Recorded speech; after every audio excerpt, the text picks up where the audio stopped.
My ranch-style home was my escape from a bitter divorce and a corporate job that chewed me up. All I asked for was peace. But HOA President Karen Winslow, with her fake pearls and platinum Lexus, shattered that the morning I saw her car in my garage. I'd just come back from my shift at the Millstone bottling plant. My eyes were tired, my back aching. But when I hit the garage button, it didn't rise. It was already open.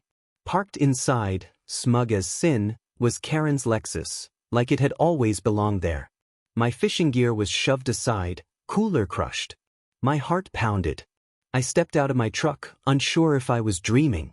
Before we continue, please drop a like and comment below with your country and what time it is right now where you're watching. Whether it's sunrise in Australia, midnight in New York, afternoon in Canada, or evening in France, I want to know. Don't just sit back, tell me where in the world you are. Now, let's dive into the story. Who just uses another man's garage? I walked around it, noticing a handwritten note taped to my workbench. Thanks for the shade. You weren't using it anyway. HOA Rule 6b says driveways must stay clear. Karen. My blood turned into fire. She used HOA policy as permission. I stormed 2 doors down to her pristine 2-story, where flagstone lions guarded her porch. I rang the bell 3 times. She opened the door wearing pink gloves, mid-manicure. "Oh Milo, you're back early," she said like we were old friends. "My sister-in-law's visiting. I didn't want her Lexus out on the street. You get it, right?" "No," I said, staring her down. "I don't. You broke into my property. That's trespassing." She tilted her head, still smiling. "Don't be dramatic. We're neighbors. It's not like I moved in." Her arrogance made my fists clench. But instead of yelling, I nodded once and walked away. Quiet rage always hits harder than loud tantrums. Back at home, I closed the garage, from inside. What Karen didn't know was I'd installed a deadbolt and remote lock system after a string of thefts last spring. She thought she had access. She didn't. I activated the lock, backed out the side door, and smiled. Then I opened my laptop and searched last-minute cabin rentals. Within an hour, I'd booked a 10-day stay up north near Brimstone Lake, where cell service didn't exist and trout outnumbered people. My boss approved the time off with a simple, "Lucky you." I packed my rods, thermal socks, and the bourbon I'd been saving. But first, I made sure Karen saw me leave. Next morning, I rolled my cooler out just as she walked her tiny dog, Biscuit. I waved cheerfully. "Taking a break," I said. "See you in a couple weeks." She blinked. "Wait, when are you?" I cut her off with a wink. "Garage is all yours." I added. I knew she'd figure it out. Just not yet. By day 3, I checked the security cam feed. Karen was trying the garage code. And again. Then she called someone. I zoomed in, looked like a locksmith. He tried. She kicked the door. My trout stew never tasted better. I toasted her meltdown with a splash of bourbon and slept like a king. But on day 5, I checked the camera again and saw her talking to Daryl Kent, the HOA's barely awake president. She was flailing her arms, pointing at my garage, holding a clipboard. He looked nervous. I knew that posture. Karen wasn't just mad now, she was plotting. And HOA Karen never lost gracefully. I'd just drawn first blood. I returned on day 10 to find a certified envelope wedged in my screen door. HOA seal. My stomach sank. I tore it open. It read, "Notice of Community Policy Violation, Failure to Cooperate with HOA Guest Parking Regulations." My garage. My home. Now under investigation. Karen had turned petty into war. The envelope crinkled in my shaking hand as I reread the letter under the fading porch light. Karen had filed an official HOA complaint. Her car, illegally parked inside my private garage, was now my fault. My eyes scanned the fine print. Refusal to accommodate guest vehicle storage. Guest? This wasn't a community driveway. It was my locked garage. I marched straight to my study and pulled up the HOA bylaws PDF. I'd read them once years ago, but now I combed every line. There it was, Section 6b. No vehicle may be left unattended on any driveway or common space for more than 12 hours. But nowhere did it mention entering private, locked structures. I took screenshots, printed copies, highlighted lines, and stapled my rebuttal. I addressed it directly to Daryl Kent, HOA president. He worked from home, some kind of retired architect who spent more time watering rocks than enforcing rules. I hand-delivered the packet the next morning and made sure to include one bolded line: Karen trespassed. Daryl opened the door wearing cargo shorts and compression socks. He scratched his head as I handed him the paperwork. Milo, Karen made it sound like you volunteered your garage. I raised my brow. Do I look like a valet? He chuckled nervously. Look, we'll review it. The board meets Thursday. You'll be notified. I left feeling like I'd handed homework to a substitute teacher.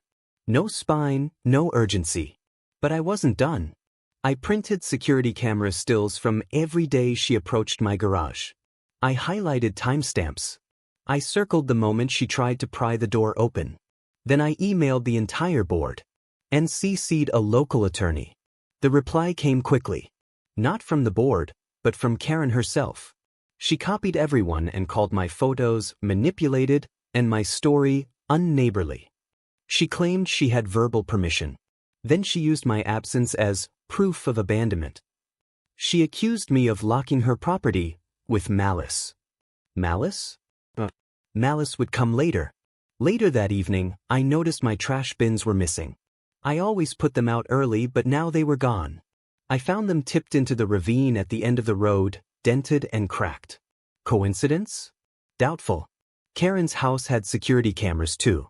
I walked past them slowly, letting her get a good look at my face. Then came the noise complaints. I received 2 warnings from the HOA for aggressive music after hours. The catch? I wasn't even home those nights. I checked my power usage logs. Flat. Someone was filing fake reports. Karen was building a case. A fictional one. I needed to outplay her, not just outshout her. So I visited my friend Raven Mertz, a real estate agent who'd once fought an HOA in court over a decorative flag. She looked through my documents, sipped her iced coffee, and grinned. She messed up, Milo. Big time. If she stepped inside your garage without consent and then tried to access it again, you've got her. Raven told me to wait. Let her dig her own grave. Karen can't help herself, she said. Women like that always escalate. Give her the rope. Just keep documenting everything. I nodded, even though my gut screamed to fight back now. But I listened. Because the best revenge stories aren't rushed. The next morning, I opened my front door and froze. On my driveway, someone had spray painted in bright red letters, "Garage Nazi." I didn't call the HOA. I called the police. The spray paint bled across my driveway like a wound. Garage Nazi, red, jagged, unmistakable. The officer who arrived, Deputy Mickelson, took photos and asked if I had enemies. Just one, I said flatly. I showed him the HOA letters, the garage footage, the complaint. He frowned. This looks targeted, Mr. Garrison. Real targeted. I handed him my security footage, which showed a hooded figure around 2:18 a.m. walking from Karen's direction with a can in hand. No clear face, but the limp was unmistakable. Karen twisted her ankle last year planting agave shrubs. I remembered the limp, dramatic, exaggerated. Deputy Mickelson nodded. Let me run this. I'll follow up. The HOA board didn't care. I emailed the footage, the police report, the paint. No reply. Not even Daryl. But Karen? She left a handwritten note tucked in my mailbox. You wanted drama. Now you have it. Enjoy the attention, Milo. It wasn't signed, but I knew her curling cursive. And she knew I'd read it. I took photos of the note and forwarded them to Raven, my real estate friend. She called me immediately. She's panicking, Raven said. That note's intimidation. We're past HR rules now. This is criminal harassment. You keep this up and she'll hang herself with her own pearls. I smiled for the first time that week. But Karen wasn't done. 2 days later, a flyer appeared on the neighborhood bulletin board. Garrison locks neighbor's car inside his garage for 10 days, refuses to apologize. There was a fake quote under my name, I'll lock whoever I want. The HOA logo was printed on the corner, but the language was too personal. I ripped it down. I caught Daryl outside trimming his ugly rock garden. I waved the flyer in his face. "You approve this trash?" He looked startled. "Milo, I never saw that before. Karen told me it was a misunderstanding." I stepped closer. "There was never a misunderstanding. There was trespassing. And now there's vandalism. Tell your queen to back off." Daryl backed down, mumbled something about investigating, and fled inside. I knew he wouldn't stand up to her. Not publicly. But that night, I got an anonymous call. A quiet voice whispered, "She's planning to get you evicted. She's filing a pattern of aggression report to the HOA board. Said she has witnesses. Watch your back." I didn't sleep that night. I watched the footage again and again, checking every shadow for signs. Then I opened my old black notebook, the one I hadn't touched since my divorce. I flipped to a fresh page. I wrote, "Karen Winslow," at the top. Below it I listed, "Garage invasion. False HOA complaint. Vandalism. Harassment." Then I wrote my plan. Step 1, set the trap. Step 2, catch her lying. Step 3, expose her publicly. Step 4, remove her permanently. The next morning, I stood in my garage, unscrewed the motion sensor light, and replaced it with a hidden 4K camera angled directly at the door. If she returned, I'd get her. Not just in frame, but in the act. And 2 nights later, she did. She came back, this time with a crowbar. The moment Karen appeared on the 4K camera feed, I paused everything. She was dressed in black. Leggings, hoodie, gloves. A white crowbar in her hand. I watched her test the garage door like it was some puzzle to solve. My jaw clenched. She wasn't just defiant anymore. She was criminal.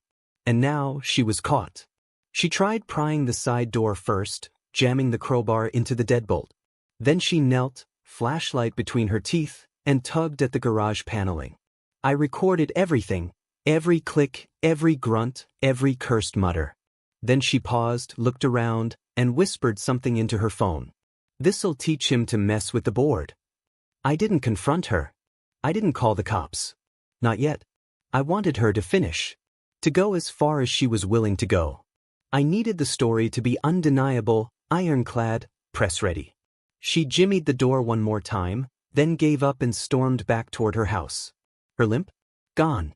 The next morning, I burned 3 copies of the footage to USBs. One went into a fireproof lockbox. One went to Raven. One stayed on me. I also emailed it to myself, time-stamped and backed up in the cloud. I sent a quiet copy to Deputy Mickelson. His reply, "That's exactly what we needed. I'll file charges." But Karen didn't know she'd been caught yet. And that was the beauty of it. She smiled at me that morning like we were neighbors again. She walked Biscuit by my porch and waved like nothing happened. I waved back, just a man with no idea what she tried to do in the dark. Let her think it. At the HOA board meeting that Thursday, I sat dead center with a manila envelope in my lap. Karen entered behind me in a red dress, high heels clicking. She strutted like royalty. "This is the man I've been warning you about," she announced. "Hostile. Paranoid. I'll be presenting the eviction request tonight. Community safety matters." I let her talk. I watched the weak-spined board nod along, sipping lemonade like it was holy water. Daryl barely made eye contact. Then, when it was my turn, I stood up calmly, opened the envelope, and slid the USB across the table. "Before you vote, I suggest watching what Karen does when no one's watching." The room fell silent as the TV played the footage. Karen with her crowbar, flashlight, and rage. One board member gasped. Another whispered, "Is that your garage?" I nodded. Karen's face paled, the color draining like water down a sink. That's fake," she shrieked. But the timestamp was there. The angle. Her voice. Her guilt. I looked her dead in the eyes and said, "I never wanted war. You came into my home. You lied. You painted my driveway. You tried to destroy me, and failed." Karen lunged for the USB, but Daryl blocked her with one hand. "Karen," he said softly, "you're suspended pending investigation." She screamed. Biscuit barked from outside. Karen turned to me and hissed, "You haven't won. You think this is over? Watch your back, Milo." I held her stare and whispered, "I already did." She stormed out, heels cracking against tile, doors slamming behind her. But I knew that rage wasn't retreat. It was reload. Because that night, someone tried to burn down my shed. The flames lit up the night like a second sunrise.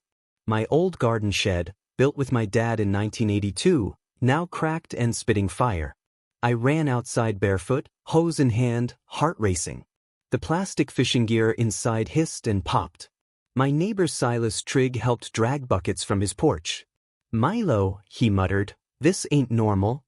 Firemen came fast, but not fast enough. The shed collapsed into wet ash and twisted metal. As they packed up, one firefighter crouched beside me. "No lightning. No electrical. Looks intentional," he said quietly. "You got any enemies?" I stared across the street at Karen's porch, dark but watchful. My fists curled instinctively. Deputy Mickelson arrived next. He took statements, checked the angles, scanned the debris. He nodded toward the shed's hinges. This wasn't random. Someone poured accelerant along the base. Probably gasoline. My mouth dried. "I have security footage again," I said. "2 cameras on the backyard." He nodded. "Good. Bring it in tomorrow. And Milo? Be careful." That night I barely slept. I stayed on the couch with my shotgun nearby and my boots on. My cameras had picked up a figure around 1:11 a.m. Same hoodie, same limp, now fake again. Karen had escalated. First vandalism. Then lies. Now arson. But her mistake wasn't lighting a match. It was thinking I'd stay quiet. In the morning, I brought the footage to Deputy Mickelson, then called my lawyer, Deirdre Moss, a woman who chewed lawsuits like gum. "Oh, we've got her," she said after seeing the tapes. "That's felony arson. We're pressing charges, civil and criminal. You won't just own your house when this ends. You might own hers too." Karen must have sensed the storm coming. She vanished. For 3 days, her blinds stayed drawn. Biscuit's barking stopped. No HOA memos appeared. Daryl emailed the community. Acting HOA leadership in effect. Board review underway. No mention of Karen. But I wasn't stupid. Quiet like that always came before something louder. Day 4, I found a letter taped to my door. No return address. No name. Just bold black ink, "Back off or it won't be a shed next time." I scanned for cameras. Karen knew I had them. She didn't care. She wanted me scared, rattled. But fear's a funny thing. It either breaks you or hardens you. So I got to work. I bought new floodlights, doubled my cloud storage, and installed an alarm system loud enough to wake the whole of Dry Hollow. Then I made my biggest move yet. I contacted Channel 8 News and offered them a story, "HOA President Attacks Homeowner Over Garage Dispute, Caught on Tape." They bit instantly. A reporter named Daisy Wren interviewed me on camera. We blurred addresses and faces, but we told everything. I gave them the footage. The shed. The letters. The flyers. The abuse. Daisy promised a full segment by next week. "You sure you're ready for her to see this?" she asked. I nodded once. But Karen must have gotten wind. That night, I woke to the sound of tires screeching and a crash so loud it shook the floor. I ran out in my boxers, flashlight in hand, and saw it. Karen's Lexus. Crashed halfway through my garage wall. And she was still inside. The front of her Lexus was buried halfway into the drywall, headlights flickering. Karen sat inside, dazed, both hands on the wheel like she couldn't believe what she'd done. I stepped closer, barefoot on gravel, heart pounding. "Karen!"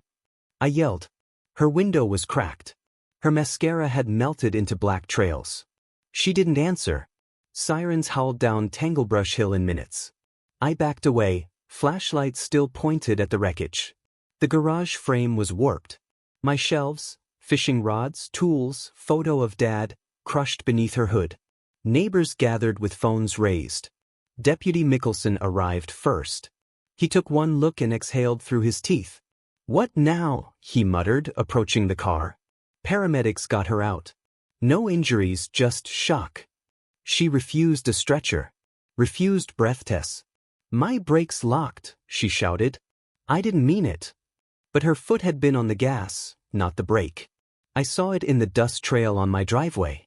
Mickelson said nothing, but his notebook filled with fast, furious scribbles. Karen was handcuffed gently. Not arrested, detained. Enough to make her scream. "This is harassment.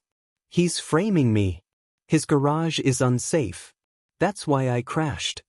She looked right at me. "You've turned this whole town against me, Milo." I stared back, unblinking. "You did that yourself." Her eyes widened like glass cracking under pressure. The HOA board called an emergency vote. Daryl stepped down. 2 others followed.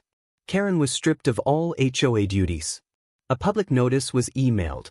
Pending civil and legal review, Ms. Winslow has been removed from HOA leadership indefinitely. It was signed by a name I didn't recognize. The community was washing its hands of her. The insurance inspector arrived 2 days later. "This wasn't an accident," he said, poking through the wreck. "No skid marks. No braking. No malfunction. This was deliberate. You may want to press additional charges." I already was. Deirdre Moss had filed both civil and criminal suits. One for harassment. One for property destruction. But something else happened, something I didn't expect. People started showing up. Neighbors who never waved before now offered coffee, helped rebuild the garage frame, even dropped off casseroles. Old Mr. Leverd, who never spoke above a whisper, shook my hand and said, "We should have stopped her years ago." Karen didn't just torment me. She ruled everyone. The local news aired the story that weekend. Footage. Interviews. Garage war in Dry Hollow. They blurred her face but left her voice intact. The town erupted. Some cheered. Some called me petty. But most nodded in approval. Karen's reign of passive-aggressive tyranny had finally collapsed under her own Lexus. Justice smelled like drywall dust. But just when I thought it was done, Deirdre called. "You're not gonna like this," she said. Karen's lawyer just filed a counterclaim. She's suing for defamation and mental anguish. I laughed. "After all that?" Deirdre's voice turned cold. "Yeah. But she's not just suing you. She's suing the news station too." And then she added, "And your house was just posted on Nextdoor, with your address exposed." The post was live, my full address, a photo of my house, and the caption. "This man terrorized our HOA president and made her crash from stress. Neighbors, beware." It was from an anonymous account, but the grammar? The overuse of capital letters? It screamed Karen. My stomach flipped. I wasn't just fighting her now, I was exposed to everyone. Within hours, I got 3 prank food deliveries. 1 pizza. 2 tacos. A bucket of fried chicken. All unpaid, all unexpected. I watched teenagers take selfies outside my gate, pointing, laughing. Karen hadn't just crashed my garage, she'd opened the floodgates. I called Deputy Mickelson. "I've been doxxed," I said. "And I know who did it." He came by within an hour. I showed him the Nextdoor post, screenshots, timestamps. "She's careful," he said, rubbing his chin. "This was uploaded through a VPN. Could be hard to trace." But I saw something, a shadow in the photo. Biscuit. Karen's dog. Standing in the frame. Clear as day. "That enough?" I asked. Deputy Mickelson sighed. "It helps. But even if we prove she posted it, we're still in civil territory, until someone gets hurt." That hit hard. So I called Raven, my real estate ally, and asked for help protecting my name. She sent me a link, Reputation Shield, a firm that scrubbed online lies. "You'll need it," she warned. Meanwhile, Deirdre filed a motion to dismiss Karen's defamation claim. "The footage alone proves your story," she told me. "But she's not just after money. She wants revenge. You embarrassed her. Now she's burning everything around her to ash, even if she stands in the fire too." I nodded. It wasn't about law anymore. It was war. Then came the letter from her lawyer, 5 pages of dramatic nonsense. "Mr. Garrison's malicious treatment has caused emotional distress. Karen Winslow has developed migraines. She suffers from reputational collapse." I stopped reading. Reputational collapse? She bulldozed my garage with her Lexus and now played the victim? The audacity was radioactive. I took the letter to Daisy Wren at Channel 8. You want to respond publicly? She asked. Yes, I said. Let's show people who she really is. We aired a follow-up segment, not to mock her, but to clarify. We added timestamps, legal commentary, even Biscuit's silhouette from the doxing photo. Karen couldn't hide anymore. The public turned. Comments rolled in. Karen needs to be held accountable. Milo's the real victim here. She's lucky he didn't press charges sooner. I stayed quiet, but deep down I felt the tide shift. Karen tried to humiliate me. Instead, she drew a crowd. And now, everyone was watching what she'd do next. That night, someone knocked on my door. I checked the camera. Not Karen. Daryl Kent. Former HOA president. Eyes sunken. Shoulders slumped. Can we talk? He asked softly. I opened the door, unsure if I should punch him or pour him coffee. She's out of control, he said. And I know what she's planning next. What is she planning? I asked. He looked me dead in the eye. She's suing for control of your home under HOA Seizure Clause 12F. I stared at Daryl, stunned. You're telling me Karen's trying to steal my house? He nodded, ashamed. Clause 12F allows the HOA to initiate seizure if a property is deemed a reputational or structural hazard to the community. Karen's twisting it, Milo. She's saying your behavior, the cameras, the news, are disruptive. She's getting signatures now. I felt like the air had been punched out of me. My garage had been destroyed. My shed burned. My reputation dragged through ash. And now she wanted my entire home? The one place I rebuilt my life in after my divorce? I slammed my fist against the porch post. Over my dead body, I growled. Daryl held up his hands. I'm not on her side anymore. I came to warn you. She's bribing board members, gift cards, free HOA dues, dinner invites. It's dirty, but she's relentless. If she gets 6 signatures, she can file it with the county. You need to stop her before that happens. I nodded, mind already racing. I called Deirdre first. We'll need affidavits from neighbors, security footage, and proof of retaliation, she said. If she tries Clause 12F, we counter with malicious intent, prior threats, and destruction of property. I exhaled. Can we stop her? She didn't pause. Do we act fast? But if she files it first, we're fighting uphill. Raven came next. You've got public support, she said. Use it. If Karen wants a crowd, give her one. We set up a community forum, neutral ground at the library. Flyers, social posts, word of mouth. We called it, The Truth About Tanglebrush Hill. Open mic. No HOA censors. Just residents. Karen wasn't invited, but she showed up. She walked in like a movie villain. White coat, red scarf, fake pity smile. I'm just here to listen, she said. But we all knew better. One by one, neighbors stood and shared. She fined me for leaving my porch light on. She made me repaint my mailbox twice. She told my kid his trike was clutter. Then I stood, held up photos of my garage, my shed, the spray paint. This is what Karen Winslow does when she loses control. Guess. A few claps. Karen's face hardened. You're manipulating them, she barked. He's weaponizing neighborly tension. This is harassment. But no one stood to defend her. Silence hit louder than any yell. Daisy Wren filmed everything. Channel 8 aired it under the headline, HOA Tyrant Exposed, Community Turns on Former President. Karen filed an emergency cease and desist. The station ignored it. Public opinion was lava, and she was right in the path. But she still had signatures. 5 out of 6. Just one more, and she could file. I started knocking on doors, explaining everything.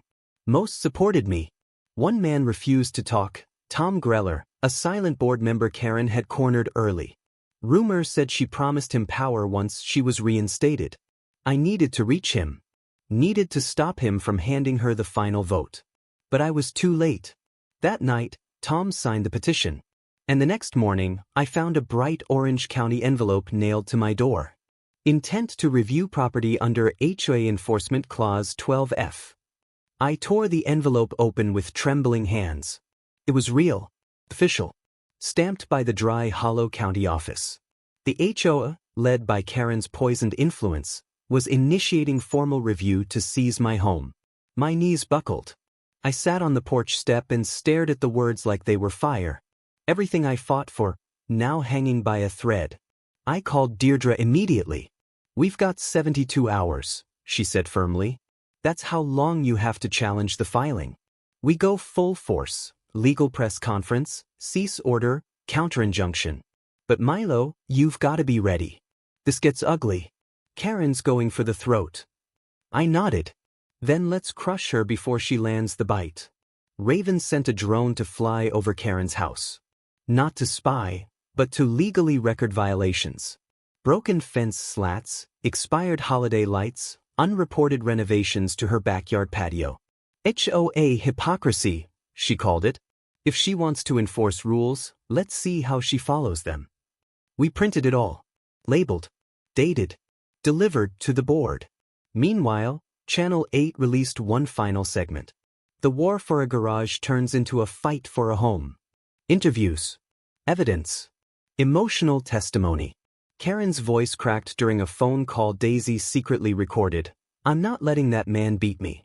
He humiliated me on TV. I deserve that house. It should have been mine to begin with." The world heard her say it. Unfiltered. Unhinged. That night, community members gathered in my yard. Lanterns lit. Coffee poured. Even old Mr. Levert brought a lawn chair. They offered to sign affidavits supporting my claim. "This ain't about the garage anymore," Silas said. "It's about what kind of town we want to live in. We choose truth, not tyrants." That hit me deep. Next morning, we filed a countermotion, malicious abuse of HOA power, false claims, neighborhood intimidation, and destruction of private property. Deirdre submitted it with a thick binder of photos, witness statements, videos, and Karen's recorded rants. We even included Biscuit's leash, a stolen HOA tag attached to it. Proof she used her role for personal gain. Karen tried to rush a hearing, but the judge delayed it, pending criminal investigation for arson and vandalism.